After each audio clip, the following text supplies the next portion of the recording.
Muhammad Syahid. Syahid Syahid Ifat bin Muhammad Syahril. Lain. Come to mama. Gitu. Mari sini dek. Dari sekolah Bandar Baru Bangi Okey, mari sini dekat sikit. Lagu apa nak nyanyi ni? Seribu Kemanisan. Dia beli spek kat mana dia? Cantik warna kuning. Okey, itu soalan biasa Okey, jom kita dengarkan lagu daripada Muhammad Syahid. Sebut nama, sekolah mana dan juga nombor. Okey. Hai, Assalamualaikum. Saya Muhammad Ifat bin Muhammad Syahril. Boleh panggil saya Ifat, IFFAT. Saya sekolah di SK Jalan 3 Bandar Baru Bangi. Saya darjah 6.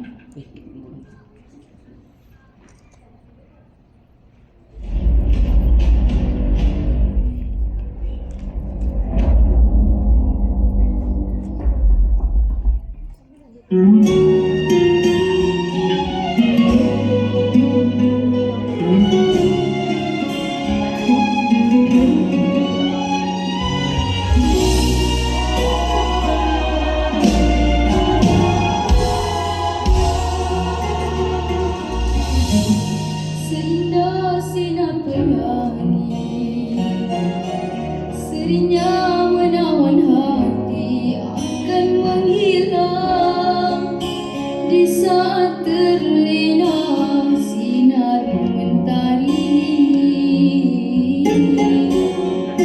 Hanyalah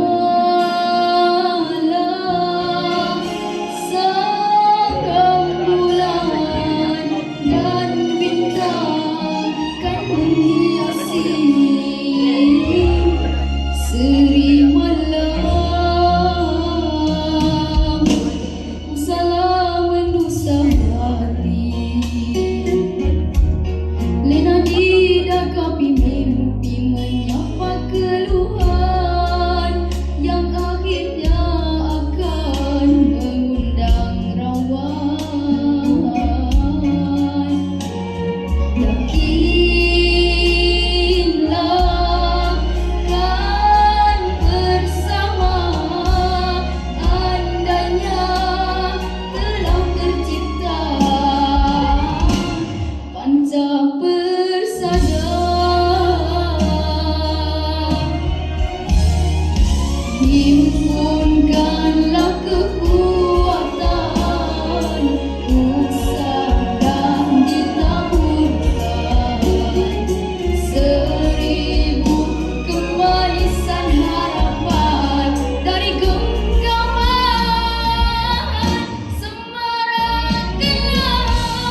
Dah lama dah. Berapa lama? Setahun? 10 tahun?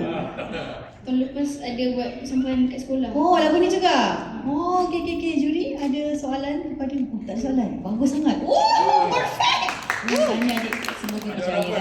Ada harapan ni. Terima kasih. Okay. Tepuk tangan untuk adik kita ni, Syahid.